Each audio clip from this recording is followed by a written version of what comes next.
அடிப்படை உரிமை கூட மக்களுக்கு கிடைக்காத அளவுக்கு அரசியலமைப்பு சட்டத்தை காலில் போட்டு மிதிக்கின்ற பிஜேபி இந்து முஸ்லிம் கலவரம். சிக்கந்தர் மலைன்னு யார் சொன்னா? முதல்ல இவங்கிட்ட யாராவது ஒரு இஸ்லாமியர் போய் சொன்னாங்களா? இல்லாத ஒரு விஷயத்தை கிளப்பி விட்டு அதை கோர்ட்டு மூலமா கொண்டு போய் நிப்பாட்டி மக்களை பதட்டம் அடைய வைக்கிறதுங்க. அது ஒருபோதும் மதுரை மண்ணில் நடக்காது. 10 லட்சம் பேர் கூடுற சித்திரை திருவிழா சங்கி கூட்டத்திற்கு ஒரு இம்மி அளவு கூட இடம் தராம ஒற்றுமையாக கொண்டாடிட்டு இருக்காங்க மதுரையில. மதுரையில உங்க சதி திட்டம் நடக்காதுங்க. இதை அடிச்சு சொல்றோம். ஏன்னா காலம் காலமாக தொப்புள் கொடி உறவாக இருக்கிறோம். என்னங்க சட்டம்? உங்க சட்டம் உங்க எக்ஸ ராஜா சொன்ன அந்த ஆளு கோர்ட்டாவது முடியாவது நம்ம டீசெண்டா தான் பேசி பழகி இருக்கிறோம். இப்ப சொல்றான் கோர்ட்டை மதிச்சுக்க பழகுங்க, கோர்ட் சொன்னதை கேளுங்க. என்ன அறிவுடா பேசுற? நீ மட்டும் சொல்லிட்டு போய் மன்னிப்பு கேட்ப. ஆனா இந்த எல்லாரும் கேட்கணுமா? எந்த கோர்ட் உத்தரவுப்படி நீ பாபர் மசூதி இடிச்ச? கோர்ட் சொன்ன பிறகு கேட்டிருந்தா அந்த மசூதி இடிபட்டு இருக்குமா? உங்களுக்கு எல்லாம் சட்டம் கிடையாது. அதாவது என்ன சொல்லுவேன்னா அதிகாரமா தாட்டியமா ரவுடிசம் பண்ற அப்படிதான் சொல்லணும். இன்னும் சொல்ல போனா ஆனா சாதாரண ஜனங்கள் வந்து கோர்ட்டை மதிக்கணும், எல்லாத்தையும் மதிக்கணும். அதான் சொன்னேன், அமித்ஷா விடுதலை பண்ணவர்னால கவர்னர் ஆயிட்டாரு சதாசிவம். அவர் ஒரு நீதிபதி. இப்படி தாங்க நீதித்துறையே இன்னைக்கு சங்கி கூட்டமா மாறி நிக்குது. அதிகபட்சம் நம்மளுடைய நிவாரணமே நீதிமன்றம் தாங்க. அந்த நீதிமன்றத்தில் உள்ள ஊடுருவிட்டான். அந்த மசூதி இடிக்கப்பட்ட உடனே எந்த பேப்பராவது மசூதி இடிக்கப்பட்ட இடம்னு ஏதாவது ஒரு மீடியா சொல்லுச்சா? சர்ச்சைக்குரிய இடம்.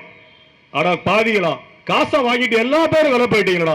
நடுநிலை இந்த தேசத்தினுடைய 4 தூண்ல பத்திரிகை முக்கியமான தூணுங்க. அவன் சொல்றான் சர்ச்சைக்குரிய இடம், சர்ச்சைக்குரிய இடம் இப்படியே சொல்லிட்டே இருந்தான். சரி என்னமோ நடந்துச்சு, கோர்ட்ல தான் நீ 4 நாள் 8ன்னு சொல்ல மாட்டேயே 7ன்னு சொல்லிவிட்டு என்னமோ ஒரு அது கோயிலை கட்டிட்ட. இடிச்சவனா என்ன தண்டனை கொடுத்தவன் கோர்ட் நான் கேட்கிறோம். இடிச்சு அப்ப இடிக்கவே இல்லையா? அதுவா இடிஞ்சிருச்சா? அந்த மசூதி அதுவா காலி ஆயிடுச்சா? இடிச்சவனுக்கு எந்த தண்டனையும் கொடுக்காம நீதித்துறை மூலமா தான் நாங்க வாழ்ந்துட்டு இருக்கிறோம். அந்த நீதித்துறையின் கீழே தான் நம்ம ஏதாவது நியாயம் கிடைக்காதான்னு நினைச்சிட்டு இருக்கோம். இது எல்லாம் கிடைக்கணும்னா மக்களை திரட்டி போராடினா மட்டும்தான் கிடைக்கும். நியாயமா நீங்க மனு போட்டு எதுவுமே கிடைக்காது. எவ்வளவு ஜட்ஜஸ்ல கோர்ட்ல பெண்டிங் இருக்க கேஸ், எவ்வளவு கேஸ் பெண்டிங் இருக்கு. மக்கள் வாழ்வாதாரம் சம்பந்தமான நூற்றுக்கணக்கான ஆயிரக்கணக்கான வழக்குகள் கோர்ட்ல தேங்கி கிடக்கு. ஒரு ஜட்ஜி அப்படியே உட்கார்ந்துகிட்டு 6 மணிக்கு ஒன்னு சொல்லுவார், 6:10க்கு ஒன்னு சொல்லுவார், 6:45க்கு ஒன்னு சொல்லுவார். என்னங்க நடக்குது இதுல? எந்த கேஸாலும் அப்படி நடந்திருக்கா நம்ம நாட்டுல? சரி சொல்லிட்டாலும் பரவாயில்ல, நீ தான் தப்பாவே சொல்லுவேன்னா தெரியுமே. பிராப்பனர் பூணல் போட்ட ஐயர் போட்டு சாப்பிட்ட இலையில உருண்டு போகணும் தீர்ப்பு சொன்னவர் தான் அந்த ஜி.ஆர். சாமிநாதன். அந்த தீர்ப்பு வழங்கினார். இப்படி பல கேவலமான தீர்ப்பு வழங்கிய அந்த தீர்ப்புக்கு சொந்தக்காரர் அந்த வீரர் அனுப்ப கோர்ட்டை பாதுகாக்க சொன்னா அந்த படை அனுப்புறாருங்க.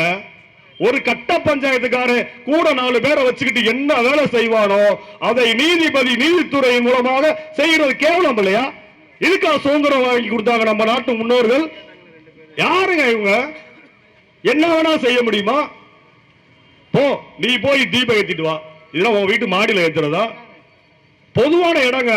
ஒரு வீடு இருக்கு, ஒரு பகுதி இருக்குன்னா அதுல என்ன நடைமுறையோ அதான். என்ன செய்யணுமோ அப்படிதான் செய்யணும். என்ன வழிமுறை இருக்கு? இவருக்கு வானலாவே அதிகாரம் கிடைச்சிருச்சா? நீயே போய் எல்லாத்தையும் முடிச்சுட்டு வா, திருப்பி நான் வந்து திருப்பி வருவேன். அந்த ஒரு லோக்கல் ரவுடி செய்யற மாதிரி செய்யறத எப்படி நீதிமன்றம் மூலமா நம்ம அனுமதிக்க முடியும்? ஏன்னா அப்படித்தான் வடக்கப்புறம் நடந்துகிட்டு இருக்கு. வட மாநிலங்கள் பூரா நீதித்துறை காவல்துறை எல்லாம் சங்கி கூட்டமா நடந்து மக்களை வந்து மதவெறி ஏத்தி வச்சு அதிகாரத்தை கைப்பற்றி நம்ம நாட்டு வளங்களை எல்லாம் சூறையாடுறான். அரிட்டாப்பட்டி மலைங்க, அழகர் கோயில் பக்கத்துல இருக்க அரிட்டாப்பட்டி மலை. மார்க்சிஸ்ட் கம்யூனிஸ்ட் கட்சியும் அங்க இருக்கிற கிராமத்து மக்களும் போராடலைனா அந்த அரிட்டாப்பட்டி மலை இன்னைக்கு வேதாந்தா கையில போய் சிக்கி இருக்கும். உனக்கு கடவுள் பக்தி இல்லையா? அழக பேரை எப்படி உச்சரிக்க சங்கி கூட்டத்துக்கு வாய் வரும்? நான் தெரியாம கேட்கிறேன்.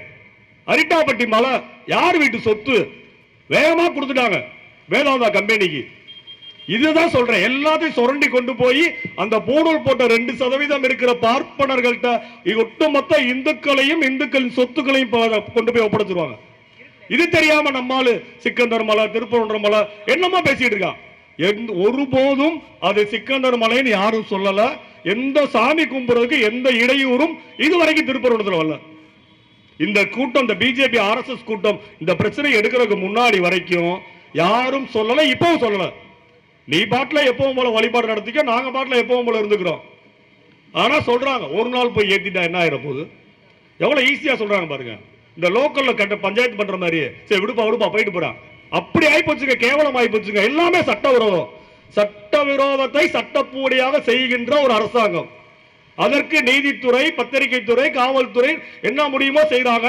தமிழக அரசை மனதார நாம் இங்கிருந்து வந்திருந்த அனைவரும், இது திராவிட மாடல் அரசு, இதில் மதவெறி பாசிச சக்திகளுக்கு இடமில்லை என்று உறுதியாக நின்ற தமிழக அரசு இந்த நேரத்தில் நாம் பாராட்டணும். ஒரு சாமிநாத தப்பு பண்ணா இன்னொரு ராமநாதை காப்பாற்ற மாட்டாங்களா? அடுத்த ஆள் இல்லையா? அடுத்த கோர்ட் இல்லையா? எவ்வளவு என்ன வேணாலும் செய்ய முடியும்ன்றது ரொம்ப ரொம்ப பதட்டம் ஆக்கிட்டாங்க அந்த திருப்பவண்ட பகுதி மக்கள்கிட்ட. நாங்க 2 நாள் அந்த பகுதியில தான் ஃபுல்லா இருந்தோம். என்ன சொல்றாங்கன்னா இவ்வளவு நாளும் அமைதியா தாங்க இருந்துச்சு. யாருங்க இவங்க எல்லாம் வெளியூருக்காரங்க, திருப்பரங்குன்றத்துல இருக்க வந்து சேர்ந்த எல்லாமே வெளியூர். இன்னும் நான் ஒண்ணு சொல்றேன், தைரியமா சொல்றேன், ஏதாவது இவங்க சித்தாந்த ரீதியா தீர்ப்பு கொடுத்தா அந்த நாடு விளங்காம போயிடும். சட்டத்தின் அடிப்படையில் தீர்ப்பு கொடுக்கணும். அது எந்த கோர்ட்டா இருந்தாலும் சரி, சுப்ரீம் கோர்ட்டா இருந்தாலும் ஹைகோர்ட்டா இருந்தாலும் சட்டத்தின் படியில் தீர்ப்பு தரணுமே தவிர தனக்கு பிடித்த சித்தாந்தத்தின் படி தீர்ப்பு தர தேவையில்லை. அப்படின்னா நீங்க உங்க பதவியை ராஜினாமா பண்ணிட்டு அந்த கூட்டத்தோடு சேர்ந்து அந்த அமைப்புக்கு வேலை பாருங்க. அதான நியாயமா இருக்கும். ஒரே ஒரு கோட்ஸே மகாத்மா காந்தியை கொல்றான். மகாத்மா காந்தி என்ன தப்பு பண்ணாரு? மகாத்மா காந்தி கோட்ஸேக்கு என்ன பிரச்சனை? சொத்து பிரச்சனையா இல்ல பங்காளி பிரச்சனையா? சித்தாந்த பிரச்சனை. நாடு முழுவதும் சுதந்திரத்துக்கு போராடி கொண்டிருக்கும் போது இந்த கூட்டம் அன்றும் மதவெறியை தூண்டி விட்டுச்சு. எவ்வளவு பெரிய மதவெறி கலவரம் நடந்தாலும் அந்த ஒல்லியா இருக்கிற உண்ணாவிரதம் இருந்து 70 மாதங்கள் 62 மாதங்கள் இந்திய சிறையிலும் 8 மாதங்கள் தென்னாப்பிரிக்க சிறையிலும் உண்ணாவிரதம் இருந்த அந்த மகாத்மா காந்தி மெலிந்த தோகத்தோட நடந்து போனார்னா அங்க இருக்கிற கலவர தீபுரம் அணைஞ்சு போயிடும். அவ்வளவு பெரிய சக்தி இருந்துச்சு மகாத்மாக்கு. அப்ப யோசிச்ச அந்த கூட்டம், சங்கி கூட்டம், மகாத்மா காந்தி உயிரோட இருந்தா நம்மளுடைய விஷயம் நடக்காது, அப்ப போட்டு தள்ளு. சித்தாந்த ரீதியா கொல்றதாங்க பாசிசம். பிடிக்காதவன மகாத்மா காந்தியை கொன்னுட்டாங்கன்றதுக்காக ஒட்டுமொத்த இந்துக்கள் பூரா நம்ம தீவிரவாதம் சொல்லலையே.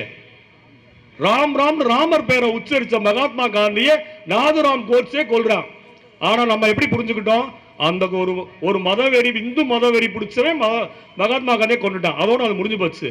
ஆனா அந்த ஒட்டுமொத்தமாக இருக்க இஸ்லாமிய சமூகத்தினர் இந்த தேசத்திற்காக சுதந்திரத்திற்காக பாடுபட்டவங்க அவங்கள என்ன சொல்றாங்கன்னா, யாரோ ஒரு ஆள் எங்கேயோ ஒரு தப்பு பண்ணா ஒட்டுமொத்த சமூகத்தவே தீவிரவாத மாதிரி சித்தரிக்கிறது. எல்லாரும் ஆளுக்கு ஒரு தொழில் பார்த்துட்டு இருக்கிறோம், 2 வியாபாரம் பார்க்கிறோம், அதுல நம்ம நேரத்தை ஒதுக்கி இந்த விஷயத்தை கலந்துக்கிறோம். யார் மேலேயாவது பெருசா நீங்க கணக்கெடுத்து பாருங்க, எந்த பிரச்சனையும் இருக்காது. இன்றைக்கு RSS பிஜேபி கும்பல் பொறுப்பாளர் பட்டியலை வாங்கி பார்த்தீங்கன்னா குற்ற பின்னணி இருக்கிறவங்க தமிழ்நாடு முழுக்க இருக்காங்க. கேவலமா இல்லையா? பெரும்பான்மை இந்துக்கள் யோசிங்க. இவங்க தப்பான அமைப்பை சேர்த்துக்குவாங்க. கொள்ளை குற்றம் இருக்கிறவங்க பொறுப்பு கொடுத்து வச்சுக்குவாங்க. இந்துக்களுக்கு முஸ்லிம்கள் சண்டை இழுத்து விடுவாங்க. இவர்களை ஒருபோதும் நாம் அனுமதிக்க மாட்டோம் என்று இந்த பகுதியில் பெரும்பான்மை இந்துக்கள் முடிவு பண்ணாதான் இந்த தேசம் நல்லா இருக்கும் சொல்லி கேட்டுக்கிட்டு மீண்டும் ஒரு முறை அனைவருக்கும் வணக்கத்தையும் வாய்ப்புக்கு நன்றியும் தெரிவித்து விடைபெறுகிறேன். நன்றி.